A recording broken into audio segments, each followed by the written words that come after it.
నెల్లూరులో గిరిజన మహిళ స్రవంతిని కుట్రపూరితంగా మేయర్ స్థానం నుండి వైదొలగేలా చేశారని మండిపడ్డారు ఆమె భర్త జయవర్ధన్. మరో గిరిజన మహిళకు మేయర్ స్థానం ఇవ్వకుండా కుట్రలు చేశారన్నారు.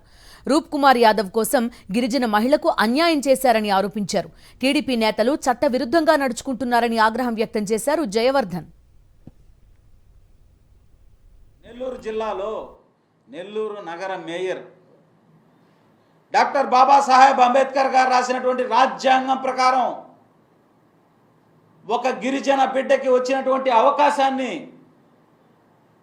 అక్రమంగా, అన్యాయంగా, దుర్మార్గంగా, అనైతికంగా తొలగించినటువంటి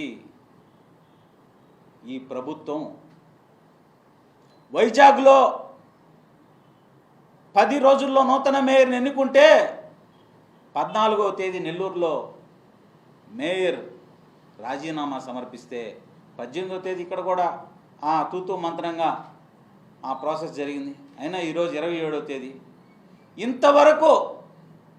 ఇంతవరకు మరో మా గిరిజన బిడ్డకి ఎందుకు అవకాశం కల్పించలేదు అని అడుగుతా ఉన్నా ఈ కూటమి ప్రభుత్వ పెద్దల్ని.